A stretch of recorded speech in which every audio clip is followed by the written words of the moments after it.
नमस्कार, मैं हूं मनीषा गुप्ता और साल 2021 क्रिप्टो करेंसीज के लिए काफी डिफाइनिंग साल रहा। हमने यहां पर काफी स्ट्रॉन्ग पार्टिसिपेशन आते हुए देखी, वॉल्यूम्स यहां पर ऊपर चढ़े, ज्यादातर क्रिप्टो करेंसीज ने यहां पर ऑल टाइम हाईज भी बनाए, वॉल्यूम्स भी बेहतर हुई और इस साल की शुरुआत जहां से हुई थी वहां से हमने ऑल टाइम हाईज $3 ट्रिलियन की क्रिप्टो करेंसीज की मार्केट कैपिटल भी होते हुए देखी।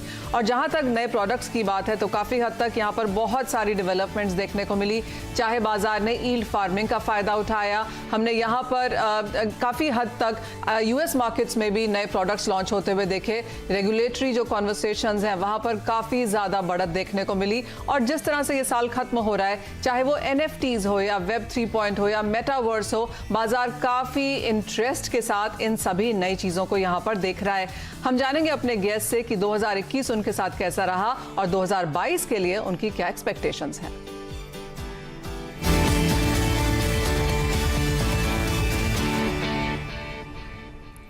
हमारे साथ जुड़े हैं वजीरेक्स के फाउंडर एंड सीईओ निश्चल शेट्टी, ज़ेप्पे के सीईओ को CEO rather Avinash Shekhar and blockchain and crypto currency committee के एडवाइजर अजीत खुराना। आप सबका कार्यक्रम में स्वागत है। निश्चल, सबसे पहले आपसे जानना चाहेंगे, और आपकी तरफ से तो एक रिपोर्ट भी जारी हुई है 2021 को लेकर कि इस साल में क्या डेवलपमेंट्स देखने को मिले हैं, किस तरह का पार्टिसिपेशन है, ज्योग्राफिक रीजंस से लेकर कौन से क्रिप्टो करेंसीज में लोगों ने निवेश किया। सबसे पहले आपसे इसकी एक समरी जानना चाहेंगे।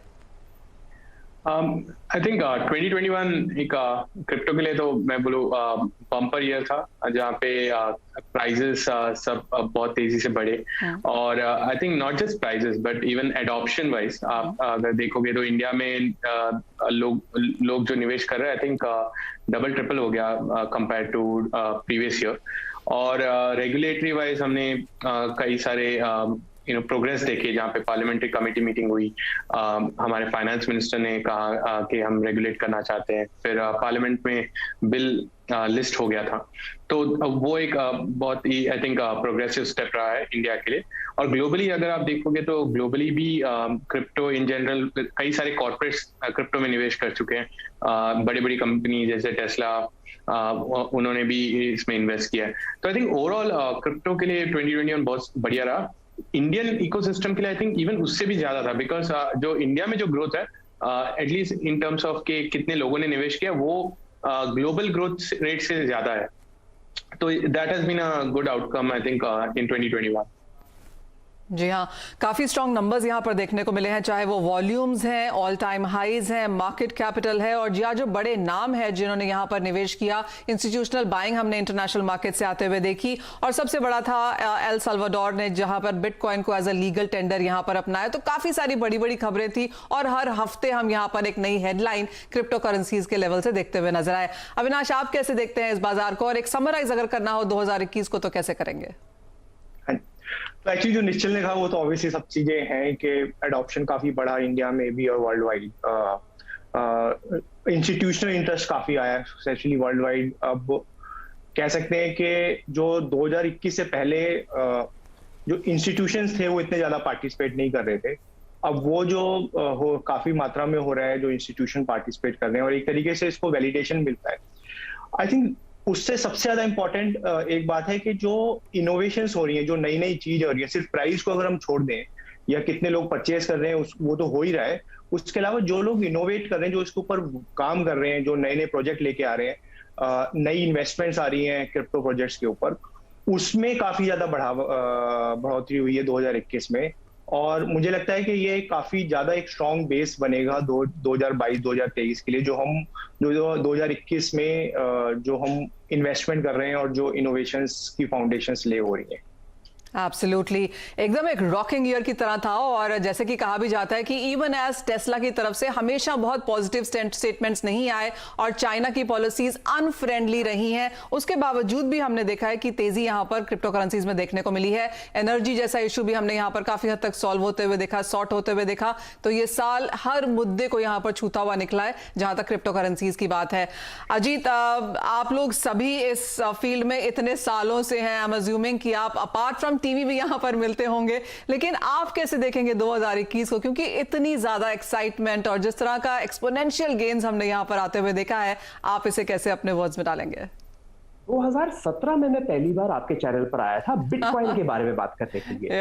तभी मुझसे ये पूछा गया था कि ठीक है बिटकॉइन होती है कोई चीज, लेकिन इसका फायदा क्या होता है, उसका उपयोग क्या होता है। तो उस समय मैंने कई उपयोग हो सकते हैं ऐसा कहा था, और मुझे बहुत खुशी है कि 4 साल बाद यानी 2021 में वो उपयोग यानी यूज केसेस काफी उभर कर सामने आए हैं, चाहे वो इंश्योरेंस इंडस्ट्री में हो, बैंकिंग इंडस्ट्री में हो, अगर चाहे आप मेडिकल रिकॉर्ड्स में देखें, चाहे आप जेनेटिक रिकॉर्ड्स में देखें, चाहे आप transportation of medical and pharmaceutical services में देखें। मेरे ख्याल से सबसे बड़ी उपलब्धि जो है क्रिप्टो करेंसी और ब्लॉकचेन इकोसिस्टम की, वो ये है कि ना सिर्फ ये एक स्पेक्युलेटिव एसेट बनकर रह गया है, बल्कि इसमें बहुत सारे यूज केसेस फिजिकल वर्ल्ड में भी आए हैं।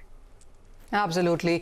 सो सिर्फ एक स्पेकुलेशन नहीं है, सिर्फ एक ट्रेड का माध्यम ये नहीं है, बट जिस तरह के यूज केसेस यहाँ पर स्केलेबिलिटीज हमने आते हुए देखी, लेयर 1, लेयर 2, लेयर 3 तक की कॉन्वर्सेशन यहाँ पर लोगों को समझ आने लगी। निश्चल, दैट्स एग्जैक्टली द पॉइंट। आप कहेंगे लोगों ने रिसर्च करी, लोगों में अवेयरनेस यहाँ पर आई है। आई मीन मुझे पता है, मैंने कितनी बार आप लोगों को कॉल करके बोला है क्रैश कोर्स दीजिए, चाहे वो डाउज में है, डैप्स में है।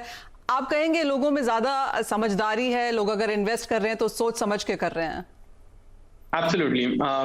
आई मीन ये एक स्पेक्ट्रम है। आप अगर 2017 इन्वेस्टमेंट्स थीसिस देखोगे तो ज्यादातर डिसीजन ऐसा था कि जो भी नए कॉइन लॉन्च हो रहा है वो ग्रो होंगे ही, और हमें निवेश करना चाहिए। बाद में 2018-2019 में लोगों ने देखा कि सिर्फ एक कॉइन लॉन्च करने से सक्सेस गारंटीड नहीं है, आपको उसके पीछे काम भी करना होगा, उसमें यूज केसेस लाने पड़ेंगे, एडॉप्शन लाना पड़ेगा। तो वो समझ अभी लोगों में आ चुकी है। इसलिए इस बार बिटकॉइन के साथ कई दूसरे टोकन्स भी बढ़े हैं, लेकिन लोगों ने सोच समझ के निवेश किया है कि ये टोकन्स के यूज केस क्या है, ये आगे जाके कैसे इनका और लेट्स से एडॉप्शन होगा, और इसके पीछे जो टीम्स है वो कौन है, और ये टीम्स ने कब से इन टोकन्स पे काम कर रहे हैं। तो आई थिंक वो एक मैच्योरिटी आ गई है। और आप अगर मीडिया भी देखोगे, अगर मीडिया का अगर आप प्रोग्रेस देखोगे, 2017 में स्कैम सिर्फ कवर होते थे कि क्रिप्टो में जो स्कैम हो रहे हैं वो कवर होते थे, और अभी अगर आप देखोगे तो मीडिया में कई सारे एजुकेशन प्रोग्राम्स रन हो रहे हैं क्रिप्टो को लेके। And I think in general ये एक प्रोग्रेस की तरह देखना चाहिए हमको, हमारे कंट्री के अंडरस्टैंडिंग के ऊपर, कि हमारा कंट्री आज के डेट में मैं तो गर्व से कहूंगा कि बहुत सारे लोगों को क्रिप्टो के बारे में, पहला जो था कि हमने क्रिप्टो के बारे में सुना है, वहां से हम निकल के अब आ गए कि मुझे क्रिप्टो के बारे में पता है। तो I think this has been a great progress for India. Absolutely. और कॉन्वर्सेशंस यहाँ पर सिर्फ बड़ी ही हैं, ऑलमोस्ट हर कोई अब यहाँ पर क्रिप्टो करेंसीज के बारे में जानता है और उसमें निवेश भी करना चाहता है। अब अजीत, जहाँ तक पोर्टफोलियो मेकिंग की बात है, क्योंकि हम साल के अंत पे हैं और बहुत सारे लोग अपना पोर्टफोलियो देख रहे हैं, समझ रहे हैं, असेस कर रहे हैं, और ये भी सोच रहे हैं कि क्या इस नई टेक्नोलॉजी को यहाँ पर ऐड किया जाना चाहिए।